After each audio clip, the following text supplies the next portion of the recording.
a visitavam, sua maior fonte de renda era o comércio de nicho, de prata vendido no templo, que não era joia ou coisas baratas. Então nem todo mundo poderia estar fazendo parte nesse comércio, pois isso aqui era o que fazia a cidade de Éfeso ser próspera. Os visitantes turistas da cidade iriam comprar essas construção de nicho vendido pelos seus construtores. Então a gente observa que lá no capítulo 19 de Atos, Paulo ele enfrenta grande dificuldade com uma grande manifestação que houve por parte desses construtores de nicho de prata, que era imagem de idolatria na época, certo? Então esse é vendido no templo, razão pela qual seus moradores ficaram alarmados com a pregação de Paulo contra a idolatria. Capítulo 19, Atos pode ler, o nosso professor Atos pode ler, capítulo 19, versículo 27 ao 29.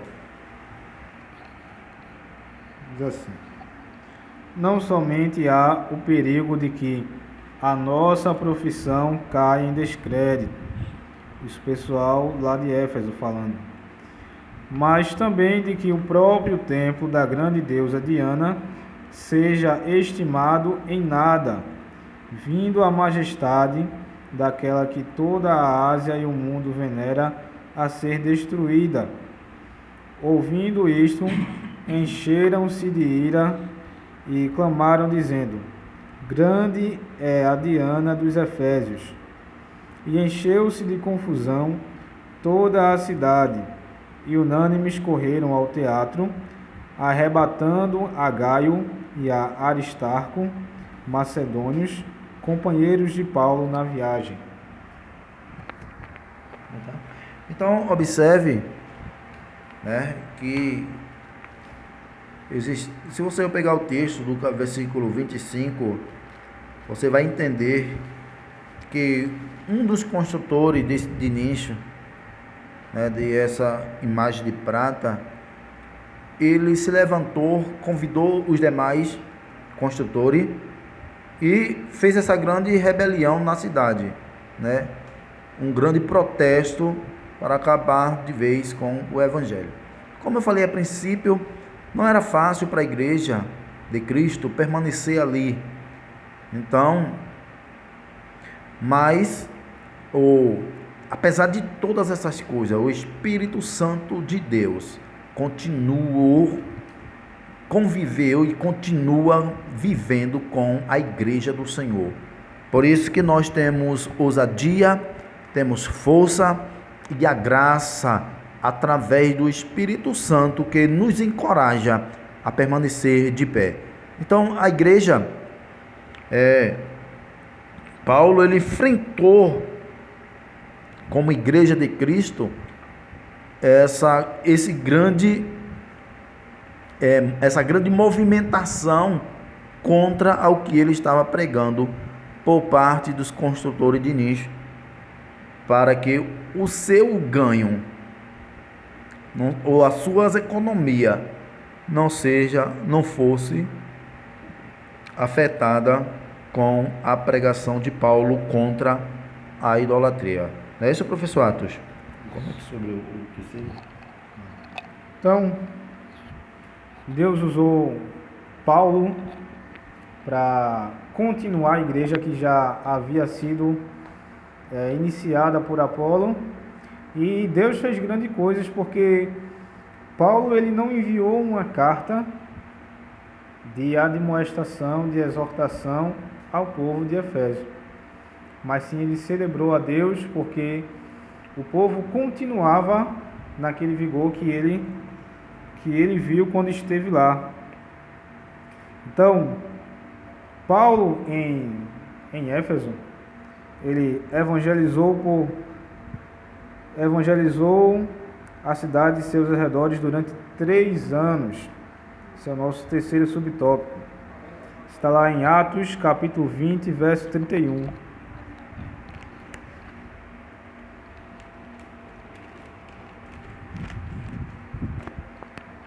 Que vai dizer assim: portanto, vigiai, lembrando-vos de que, durante 3 anos, não cessei noite e dia de admoestar com lágrimas a cada um de vós. Então, em Éfeso, existia uma igreja, mas só que existia vários lugares onde a igreja existia, era uma metrópole, né? Vamos comparar aqui a cidade do Recife. Não tem como uma igreja da cidade do Recife se reunir em um lugar só. É muita gente. Então a igreja que havia em Éfeso era irmãos em lugares distintos, onde cada um se reunia em lugares diferentes. Então, Paulo pregou durante 3 anos nos arredores da cidade de Éfeso. Então, quando chegou a Éfeso, o apóstolo encontrou os 12 discípulos que Apolo havia pregado para eles, e eles não haviam recebido o Espírito Santo ainda, porque eles não haviam nem ouvido falar do Espírito Santo. Então, Paulo falou do Espírito Santo, da promessa que havia em Joel, que Deus derramaria nos últimos dias do seu Espírito, e eles foram batizados. Então, ele batizou nas águas aqueles homens, e depois eles foram batizados no Espírito Santo. Está em Atos 19, do 5 ao 7, que a gente já leu. Em seguida, evangelizou os judeus na sinagoga por um espaço de 3 meses. Está em Atos 19, verso 8. Nosso irmão Cordeiro.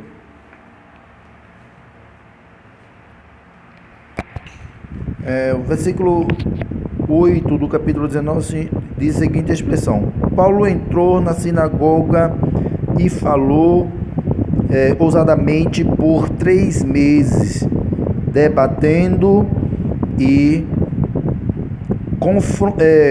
convencendo a respeito do reino de Deus. O verso 9 também, por favor. Verso 9 diz a seguinte expressão: alguns deles, porém, resistiram e se recusaram a crer, falando mal do caminho perante a multidão. Então Paulo afastou-se deles, levou consigo os discípulos e passou a ensinar todos os dias na escola de Tirano.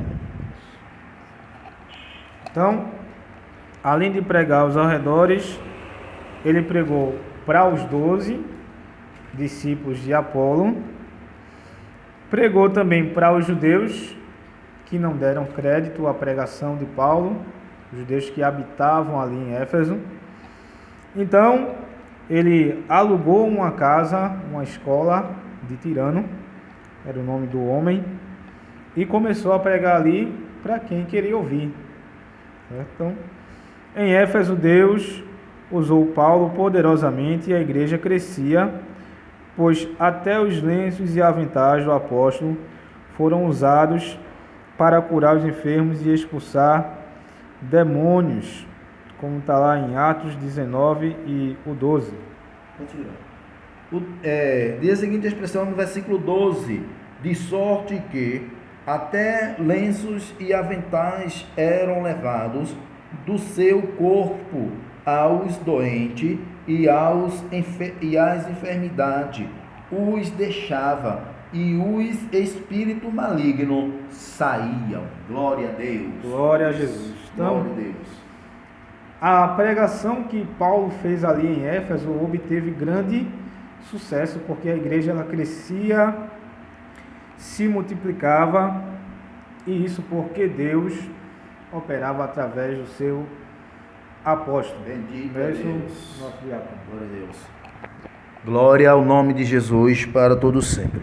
Então, observa aí a autoridade de Paulo Isso aqui não era fictício, aqui era realidade na época, existia essa necessidade de Deus usar Paulo nessas manifestações para que o seu nome fosse glorificado e exaltado, e as pessoas passassem a crer que o Deus de Paulo não era o Deus ou os deuses que eram cultuados lá no templo da Diana. Então, vamos observar ainda daqui mais um pouco na frente, essa manifestação de Paulo, a convenção até de pessoas que era influentemente envolvido lá dentro, e Deus reverteu a situação deles por meio da mensagem de Paulo. A gente vai ler daqui a pouco a expressão de que já houve grandes interrogações de pessoas, por que eles queimavam-se os livros que eles compravam da cultura lá da deusa Diana. Não é isso, professor Atos? Isso. Então, Deus pôde usar poderosamente o apóstolo Paulo, e com isso a igreja teve grande sucesso em Éfeso. Então, e a igreja em Éfeso, como havia grande circulação de pessoas ali, eles sustentavam os seus irmãos ao redor.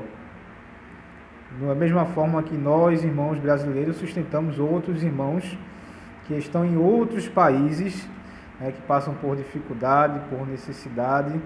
Não só ele, mas também a igreja que existe em outros locais.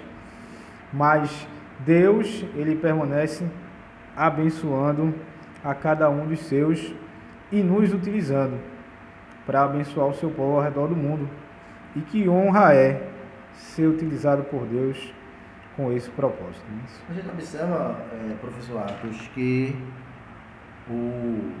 não somente Paulo, como grandes pregadores, como outros líderes, como o senhor já frisou aqui, que existia as igrejas em toda a província, ou toda a cidade lá, ao Éfeso, onde Paulo pregava nos arredores, provavelmente em congregações diferentes, mas da mesma cidade. Existiam também os outros líderes que passaram pela igreja de Éfeso, pelas igrejas de Éfeso, na cidade de Éfeso, para ensinar. A gente observa aqui, assim, grandes líderes da igreja também passaram por Éfeso, como entre eles Apolo, ministrou ali e foi instruído por Priscila e Aquila. Atos capítulo 18, verso 24 ao 28, você vai encontrar a expressão aí, você vai ver essa referência bíblica. Aí o professor Atos pode até ler, em nome de Jesus. E chegou a Éfeso um certo judeu chamado Apolo, natural de Alexandria, varão eloquente e poderoso nas Escrituras. Este era instruído no caminho do Senhor e fervoroso de espírito, falava e ensinava diligentemente as coisas do Senhor, conhecendo somente o batismo de João. Ele começou a falar ousadamente na sinagoga, quando ouviram Priscila e Áquila, e levaram consigo e lhe declararam mais pontualmente o caminho de Deus. Até o 28. Querendo ele passar a Acaia, o animaram os irmãos e escreveram aos discípulos que o recebessem, o qual, tendo chegado, aproveitou muito aos que pela graça criam, porque com grande veemência convencia publicamente os judeus, mostrando pelas Escrituras que Jesus era o Cristo. Glória a Jesus por isso. A gente vê isso aqui, uma maravilha, os homens de Deus ser usados por Ele para a manifestação do Espírito Santo de Deus, e o nome do Senhor ser glorificado em meio à idolatria, independentemente do que quer que seja, a idolatria, mas quando Deus quer exaltar o seu nome, Deus usa os seus filhos, os seus embaixadores, como Paulo mesmo se identificou, né, como embaixador de Cristo. Nós somos esses tais e que precisamos abrir a boca em toda e qualquer situação em que estamos vivendo, né? Precisamos dizer que Jesus é o Senhor e que Ele salva, que Ele cura, que Ele batiza, Ele prepara o homem e leva para os céus. Mas para isso acontecer, tem que crer no nome do Senhor, o unigênito Filho de Deus, que foi morto e está vivo e vive para todo sempre. Ainda entre outros, né, líderes, grandes pregadores, estava Timóteo, também foi designado para pastorear a cidade. 1 Timóteo capítulo 1, verso 3. E segundo, Irineu. Irineu também, você vai observar aí, né, no ano de 130 a 202, né, depois de Cristo, bispo grego do primeiro século. O apóstolo João também liderou a igreja. Então observa que a igreja, né, professor Anto, ela passou por mão de grandes homens de Deus, corajosos, né, que é isso que Deus quer. Deus nos chamou para ser corajoso, pois a Bíblia diz que o Senhor, Ele, apesar de nós sermos fracos, o poder dele se aperfeiçoa na fraqueza. Então Deus, quando nos chamou, Deus nos designou e nos nomeou para que vade e dê fruto. É isso, professor? Isso. Então, ali grandes homens passaram também, e na igreja de Éfeso, deixando claro que Éfeso é como se fosse um ministério, vamos dizer assim, né? Como se fosse o ministério de Abreu Lima, que tem igreja em vários locais da cidade de Abreu Lima, não só de Abreu Lima, mas como de outras cidades também. Então, a igreja que estava em Éfeso, ela era grande, tinha várias, vamos dizer assim, congregações.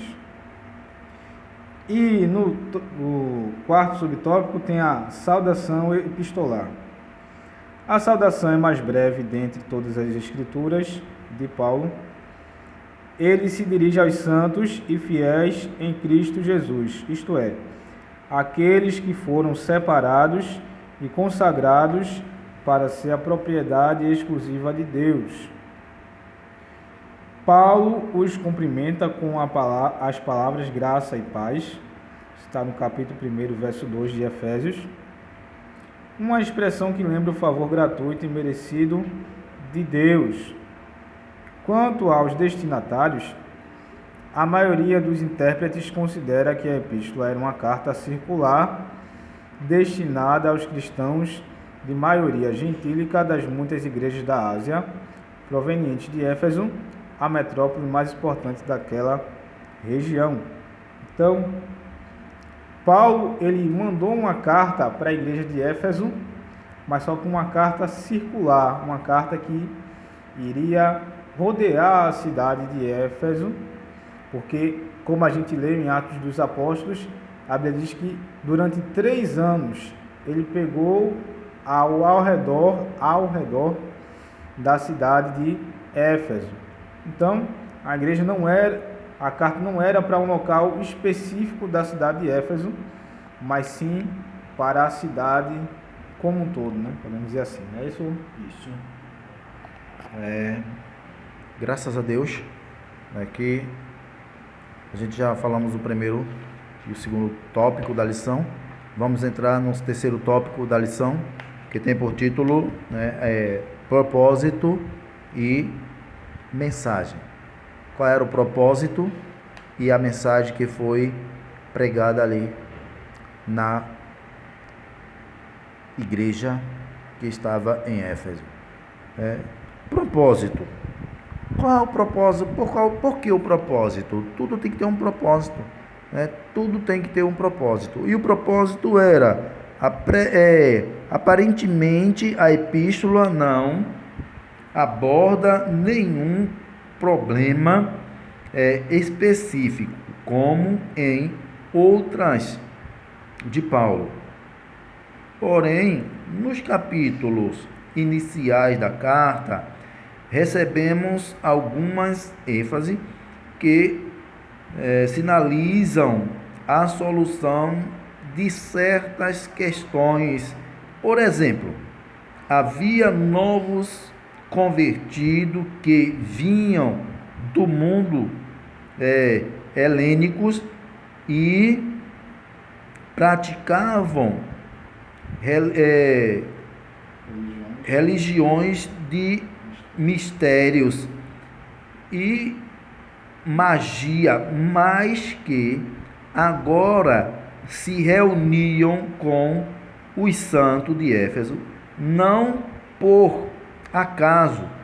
O apóstolo Paulo mostra àqueles crentes que Cristo está no controle do universo inteiro. Na carta aos Efésios, aqui no capítulo 1, verso 20 ao verso 22, eu pedi para o professor Atos, ele está lendo em nome de Jesus, e ele mesmo eu peço para ele fazer a abordagem do que eram esses homens, né, que eram helênico. Capítulo 1, verso 20 ao 22. 20 ao 22, assim. Que manifestou em Cristo, ressuscitando-o dos mortos e pondo-o à sua direita nos céus, acima de todo o principado e poder e potestade e domínio e de todo nome que se nomeia, não só neste século, mas também no vindouro.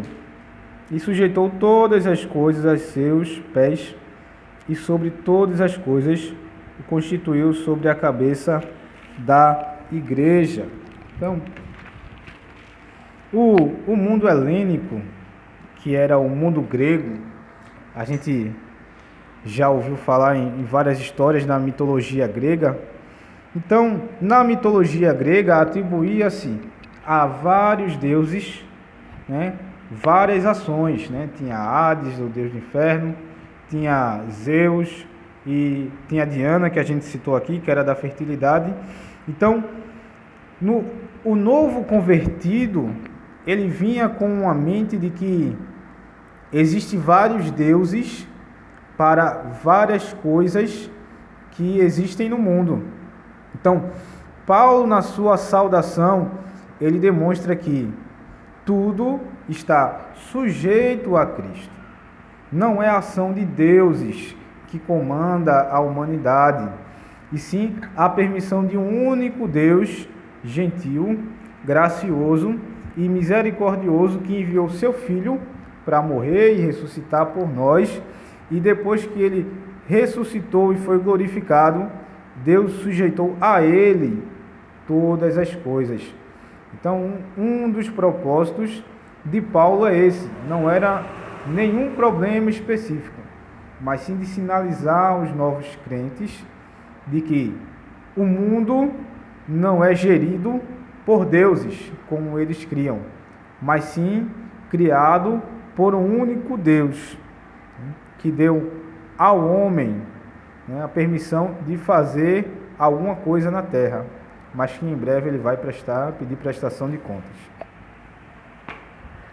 Então, fica evidente aí, né, e claro, bem claro, esclarecido, né, qual era o propósito, por que Paulo escreveu, né, o propósito de Paulo era fazer essa modificação de pensamento dos cristãos, dos novos convertidos, que até porque vinha com uma bagagem totalmente diferente da que Cristo quer para cada um de nós, não é isso?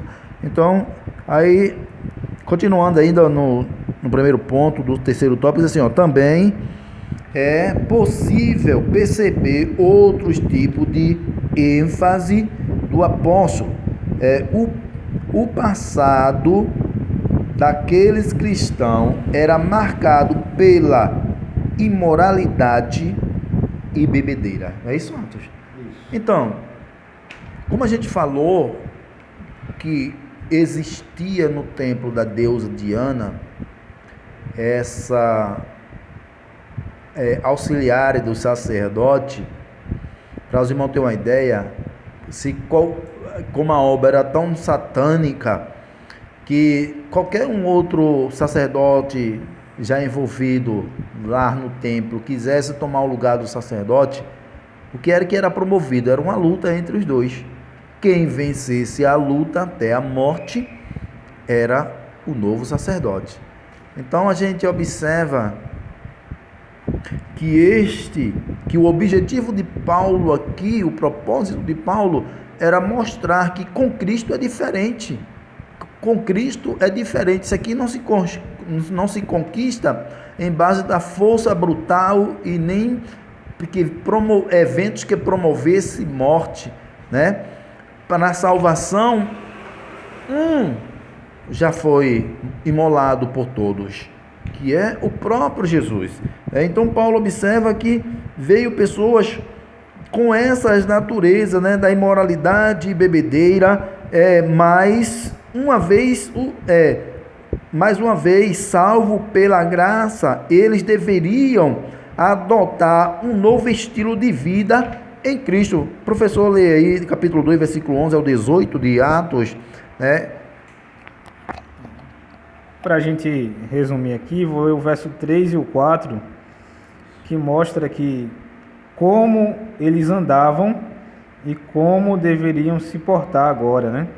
O 3 diz assim: entre os quais todos nós também antes andávamos nos desejos da nossa carne, fazendo a vontade da carne e dos pensamentos, e éramos por natureza filhos da ira, como os outros também. Então Paulo ele diz, quem está no mundo agora, na cidade de Éfeso, a gente era assim, que nem eles são hoje. O verso 4 diz assim: mas Deus, que é riquíssimo em misericórdia, pelo seu muito amor com que nos amou, estando nós ainda mortos em nossas ofensas, nos vivificou juntamente com Cristo, pela graça sois salvos. Isso. Graças a Deus. Então, por causa da misericórdia de Deus, por causa dela, nós estamos aqui. Por causa dela, nós estamos com vida, vivendo e anunciando que Cristo é o Salvador. Então, como eles vieram com uma natureza que na mente, ou seja, a prática era a idolatria, né? A prática, né, grande da bebedeira e imoralidade. Essa imoralidade aqui abrange tudo. Idolatria, sexualidade, todo tipo de imoralidade era praticado. Então, eles, como novo convertido, Paulo teve a preocupação de mostrar para eles que era diferente. O caminho que era ridicularizado, que era o que eles conheciam. Quando a gente está mais falando de caminho, a gente está falando daquilo que João Batista, lá no capítulo de número 4 de Mateus, ele apareceu lá no deserto da Judéia, anunciando, ou seja, preparando o caminho. Então, era este caminho que eles conheciam, o caminho da preparação para o Evangelho. Então, Paulo, quando quando eles têm um encontro com Cristo, claro que essa era uma obrigação de qualquer cristão, de mostrar a verdade ou a veracidade da palavra de Deus, né? Que ela não simplesmente o homem aceita e continua com as suas práticas. Não, tem que haver um novo homem, tem que um novo proceder, né? Então Paulo estava passando para aqueles novos convertidos que depois que Cristo entra na vida, por isso que Paulo citou lá em 2 Coríntios capítulo 5 e o verso 17, não é isso? É isso? Que diz, eis que tudo se fez novo, as coisas velhas passaram, quem está em Cristo, nova criatura é. Paulo quis passar isso para os cristãos que vieram da imoralidade, como também nós não fomos conosco, não foi diferente, não é isso, professor Atos? Isso. Então, o apóstolo, ele também tem outro objetivo na carta, que é diminuir rixas que havia, o que poderia haver entre gentios e os judeus. No capítulo 2 e verso 14 de Éfeso diz assim: porque ele é a nossa paz, o qual de ambos os povos fez um, e derribando a parede da separação que estava no meio. Então, outro propósito que havia na carta era que, se houvesse alguma disputa entre os judeus que haviam naquele local, lá em Éfeso, como a gente viu em Atos dos Apóstolos, fosse desfeito, porque Cristo, ele derrubou a parede que nos separava, que nos distanciava, e nos fez um único povo.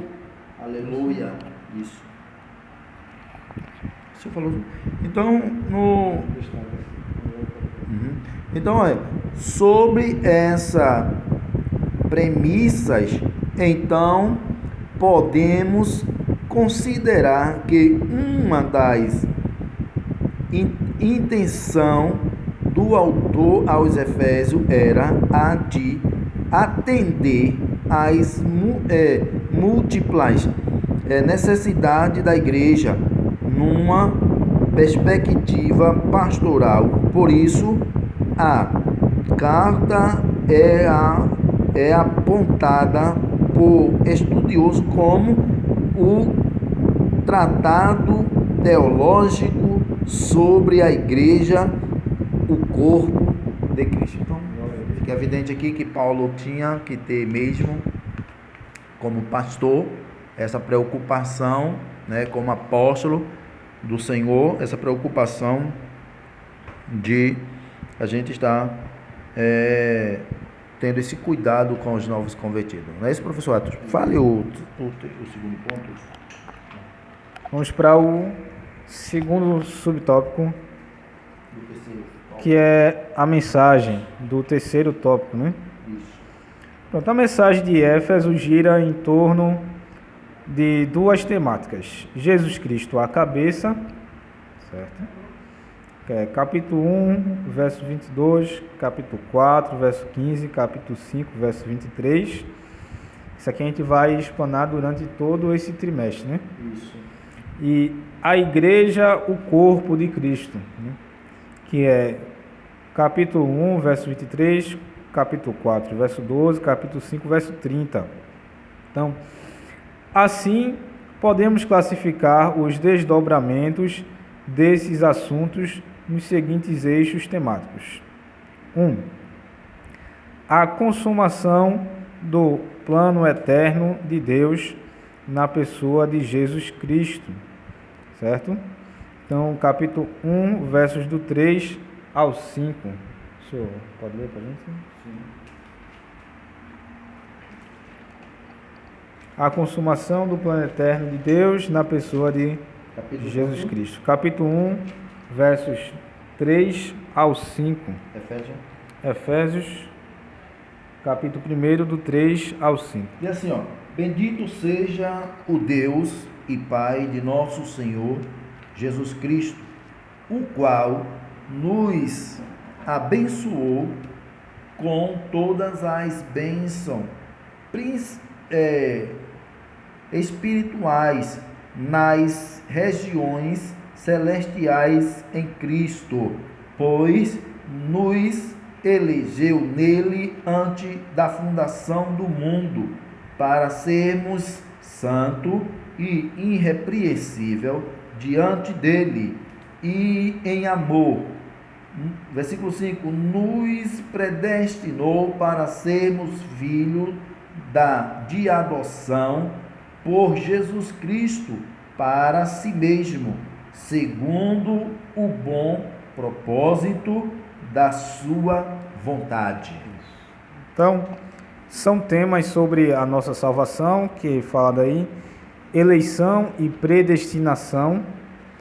Na lição passada, a gente falou sobre santificação, foi redenção e justificação. Então, são temas importantíssimos, né, que precisamos saber para a nossa salvação. E por que são tão importantes? Porque a cada estudo desse, nós vemos a perceber que aquilo que nós fazemos não irá nos salvar. Aquilo que precisou ser feito para nos salvar foi feito por Cristo na cruz. Então, segundo, a atuação do Espírito como penhor da experiência da salvação. Versos 13 e 14 eu vou ler, nosso diácono vai falar. Que é: em quem também vós estáis, depois que ouvistes a palavra da verdade, o evangelho da vossa salvação, e tendo nele crido, foste selado com o Espírito Santo da promessa, o qual é o penhor da nossa herança para a redenção da possessão de Deus, para louvor da sua glória. Então, versículos 13 e 14 fala sobre o Espírito Santo como o selo de Deus na nossa vida, que nos garante a salvação. Aquele que estiver selado com o Espírito Santo, ele vai entrar para as bodas celestiais. 3. A reconciliação dos povos por intermédio da cruz de Cristo. É o versículo que a gente leu, que é que Cristo é a nossa paz. Ele derrubou a parede da separação e fez de ambos os povos um só. 4. A revelação do mistério da vontade de Deus por obra do Espírito Santo. Certo? Isso é o capítulo 3 e o verso 5 vai dizer assim: aquele, pois, que vos dá o Espírito e o que opera maravilha entre vós, o faz pelas obras da lei ou pela pregação da fé. Certo? A obra do Espírito Santo na vida do crente. Um novo estilo de vida baseado na unidade, na comunhão com o Espírito, na frutificação, na adoração e na intercessão no Espírito. Está lá capítulo 4, versos 13 e 30, capítulo 5, 9, versículos 9, 18 e 19, versos 6, 18, capítulo 6, verso 18. Os novos relacionamentos conjugais e a luta contra o diabo, que fala sobre o relacionamento da família, não só o matrimônio, mas também a relação entre pais e filhos. Novo estilo de vida baseado na unidade. Lemos. Portanto, a epístola contém uma combinação de doutrina, fé e prática da vida cristã, ou seja, de tudo quanto Deus fez e o que se espera que a igreja faça. Esse é o nosso isso. Então, graças a Deus, queridos, né, por esta aula maravilhosa, né? Nos alegramos aqui na presença de Deus. Na conclusão, para concluir, a epístola revela um elaborado resumo da salvação e suas implicações, né, para a vida cristã. Seu conteúdo recorda o favor imerecido que recebemos gratuitamente da parte de Deus, Suas exortações nos impelem a viver em santidade e alicerçados em Cristo, a cabeça da igreja. Efésios capítulo 1, verso 22, é a batalha contra as forças das trevas. Agora veja aqui, quando a gente lemos aqui que Paulo, os aventais de Paulo no capítulo 12, no capítulo 19, versículo 12, diz assim, de sorte que até lenços e aventais eram levados do seu corpo aos doentes, e as enfermidades os deixavam, e os espíritos malignos saíam. Agora entenda uma coisa, Paulo tinha essa autoridade dada por Deus, como toda a igreja tem, para todos aqueles que se arrependem. A gente vai observar isso no capítulo 10 lá de Lucas, Jesus dando essa autoridade para os cristãos, mas existia, veio o versículo de número 13, o que aconteceu com as pessoas que rejeitaram a palavra de Deus. Diz assim, a seguinte expressão: alguns dos exorcistas judeus ambulantes tentavam invocar o nome do Senhor Jesus sobre os que estavam possessos de espírito maligno, dizendo, em nome de Jesus, a quem Paulo prega, eu lhe ordeno que saiam. Os que faziam isso eram 7 filhos de Cefas, judeus, um dos principais sacerdotes. Aí vem o versículo 15 diz assim, respondendo, porém, o espírito maligno, vê o que ele disse: conheço Jesus e bem sei quem é Paulo, mas vós, quem sois? Saltando sobre eles, o homem que tinha o espírito maligno dominou 2 dele e prevaleceu, de modo que fugiram nus e feridos daquela casa. Então, queridos, deixa eu dizer uma coisa aqui para você e para nós. O diabo sabe muito bem quem é Cristo e sabe quem serve a Deus com sinceridade e a quem conserva o poder de Deus na vida do cristão.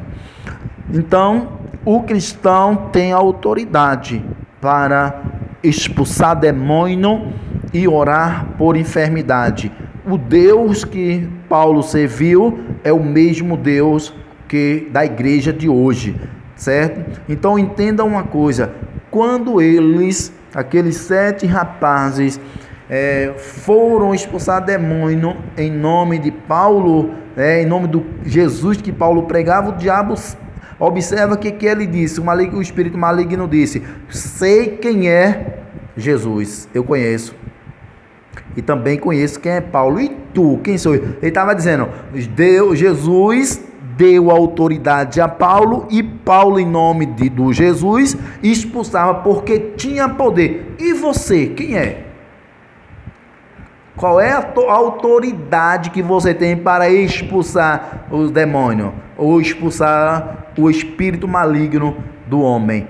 Então foram envergonhados. Por isso que nós precisamos estar atento, vigilante e obedecendo a Cristo, para que nós não venhamos ser envergonhados. Amém? Amém, professor? Não é isso, professor Atos? Fazendo as suas considerações finais em nome de Jesus. Quero agradecer a Deus por essa oportunidade, mesmo em meio à pandemia que estamos vivendo. Deus, ele nos concede esse espaço para poder transmitir a sua palavra. Então, peço que os irmãos reflitam naquilo que for falado. É uma aula que vai iniciar aquilo que nós vamos falar durante o trimestre, né? A gente não entrou em assunto algum a respeito do que a carta em si ela quer falar, mas são assuntos poderosos da parte de Deus. Irmãos, acompanhem que serão agraciados por Deus através dessa lição. O comentarista Douglas Batista está sendo um instrumento de Deus para poder transmitir essa palavra para mim e para você. Amém? Então, glória a Deus. Só nos restamos a orar agora, em nome de Jesus. Espero que você seja impactado com esta lição e com o poder de Cristo na sua vida.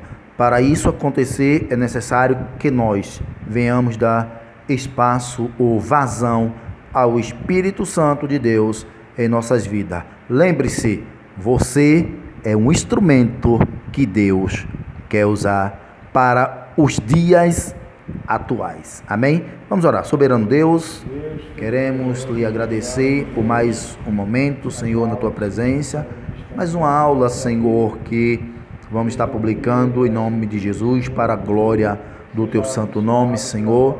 E quem ouvir este comentário, Senhor, esse assunto abordado por mim, pelo teu servo, professor e dirigente da escola dominical aqui em Passarinho, recebam, Senhor, da tua parte, Senhor. Nós te pedimos e te agradecemos em nome de Jesus. Amém.